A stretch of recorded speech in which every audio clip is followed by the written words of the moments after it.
Bismillahirrahmanirrahim. Assalamualaikum warahmatullahi wabarakatuh.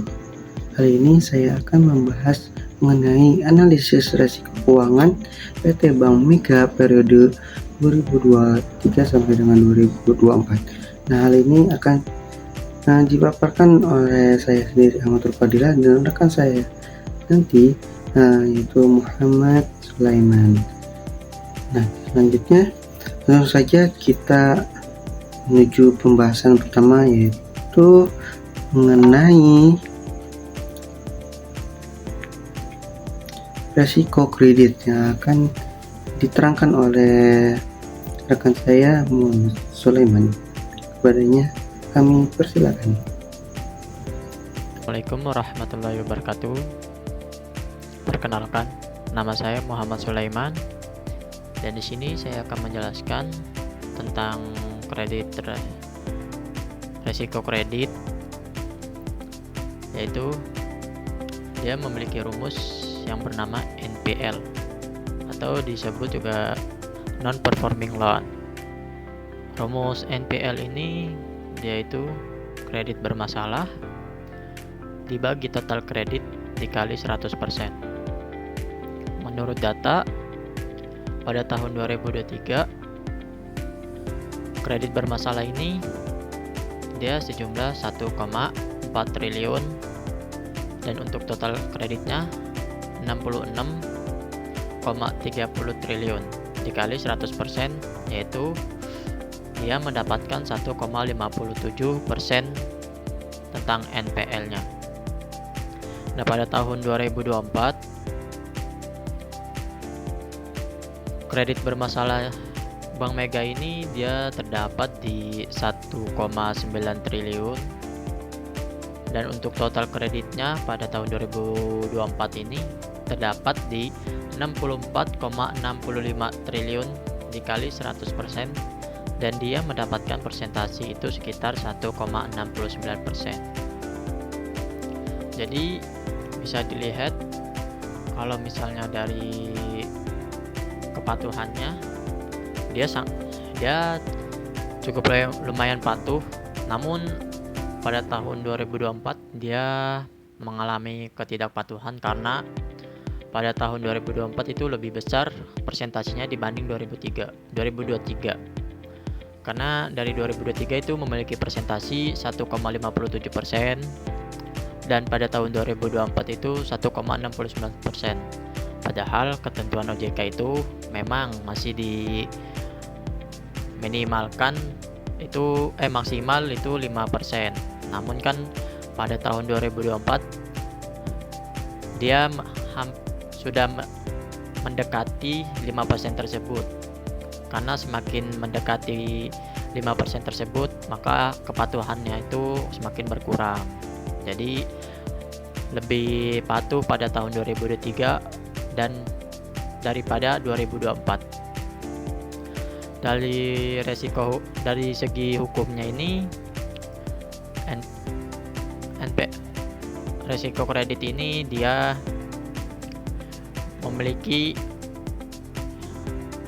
mendapatkan hukum gitu. Karena yang tadi saya bilang pada tahun 2023 itu resiko kepatuhannya lebih bagus dibandingkan 2024. Jadi dari segi resiko hukum ini dia tidak menaati aturan-aturan gitu.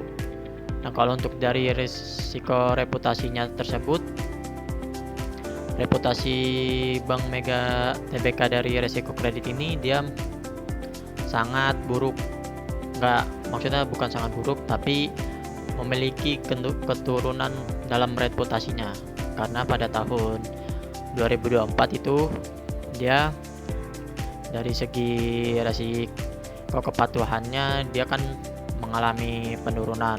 Jadi dari segi reputasi juga mengikut dengan resiko kepatuhan. Karena sudah dinilai reputasinya sudah dinilai rendah oleh masyarakat sekitar. Nah, dari resiko strategiknya Bank Mega TBK ini dari resiko kredit ini itu dia memiliki strategi yang buruk dari tahun 2023 sampai tahun 2024. Awalnya dia memang membaik daripada tahun 2023. Pas memulai untuk tahun 2024, resiko strateginya ini dia menurun karena dia memiliki persentase yang lebih tinggi pada tahun 2024 dibandingkan tahun 2023. Jadi kesimpulannya, untuk resiko kredit ini dia memiliki kepatuhan yang kurang, performa yang kurang, dan tidak menaati hukum-hukum yang berlaku. Dan pada strategi dia memiliki strategi yang cukup berkurang dari segi strateginya. Mungkin sekian itu saja yang bisa saya sampaikan. Kurang lebihnya mohon maaf apabila ada kata-kata yang salah, mohon dimaafkan. Selanjutnya akan diteruskan oleh teman saya.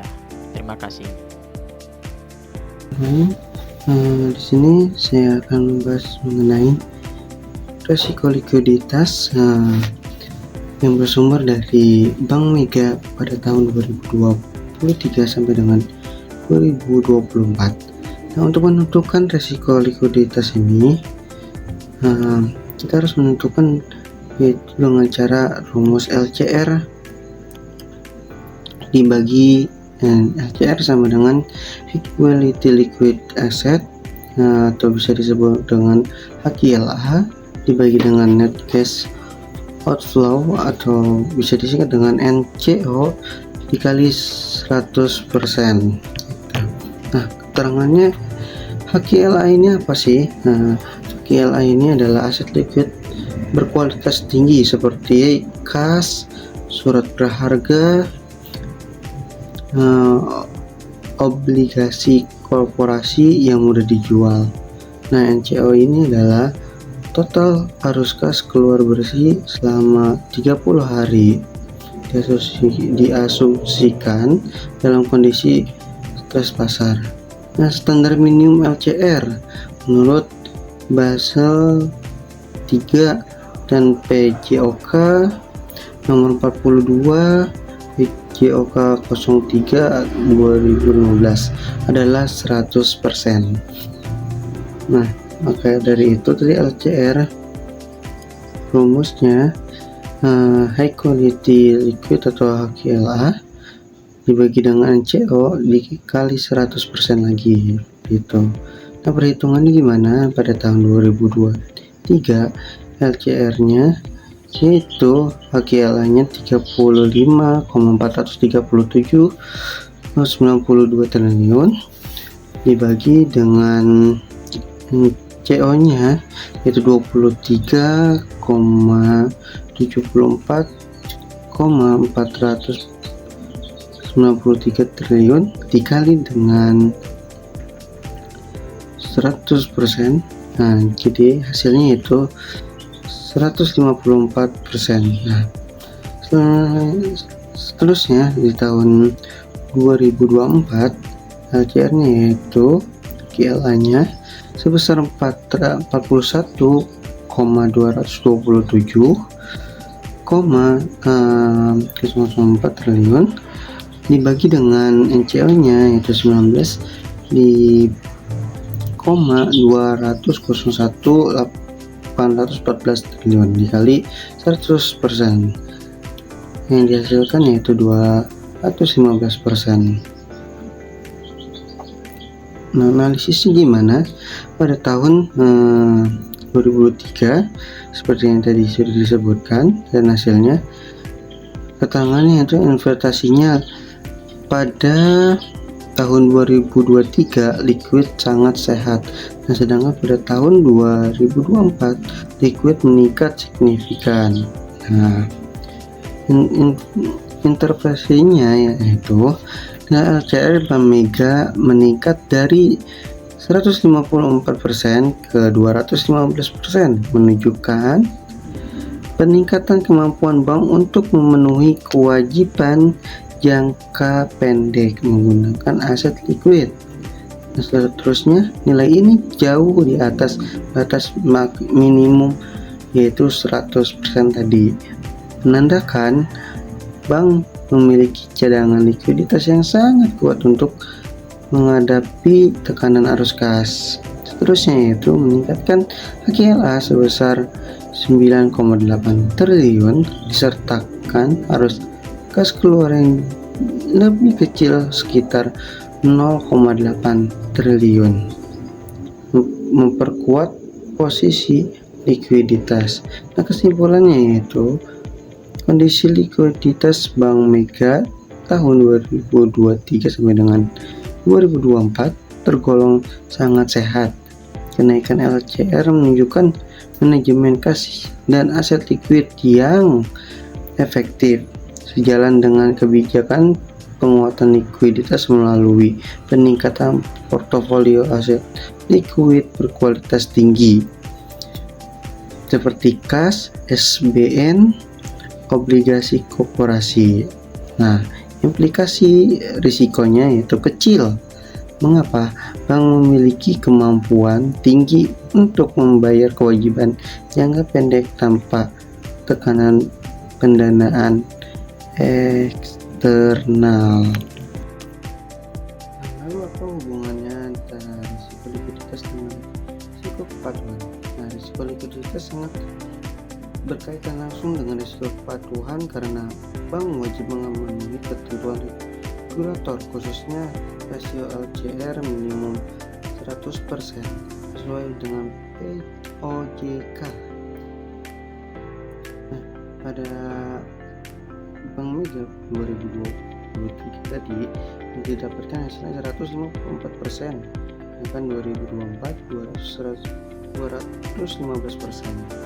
Artinya likuiditas terjaga dan risiko kepatuhan rendah.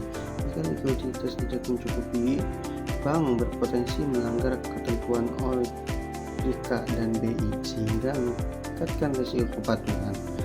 Lalu hubungan apa risiko likuiditas dengan risiko hukum? Kemampuan bank memenuhi kewajiban jangka pendek bisa penarikan dana nasabah atau wajib antara bank dapat memicu sengketa hukum dan tuntutan kontraktual. Dalam Bank Mega tidak menghadapi kasus hukum signifikan, salah satunya karena kondisi likuiditas yang sangat kuat sehingga kewajiban keuangan dapat dipenuhi tepat waktu. Dengan demikian, likuiditas yang sehat menekan risiko hukum. Yang ketiga yaitu hubungan risiko likuiditas dengan risiko reputasi. Berdasarkan atau pada Bank Mega tadi mendukung reputasi positif sehingga risiko reputasi relatif rendah. Likuiditas yang kuat membantu bank menjaga citra sebagai institusi yang aman dan andal. Lalu apa hubungannya risiko likuiditas dengan risiko strategik? Bahwa Bank Mega menetapkan strategi pertumbuhan moderat dan digitalisasi dengan mendukung LCR dan CAR yang tinggi sehingga risiko strategik dapat dikelola dengan baik. Sebaliknya, likuiditas yang lemah akan membatasi pilihan strategi dan meningkatkan risiko kegagalan strategi. Nah, jadi kesimpulannya adalah dalam konteks Bank Mega 2023 sampai dengan 2024, risiko likuiditas menjadi risiko kunci yang mempengaruhi risiko lainnya.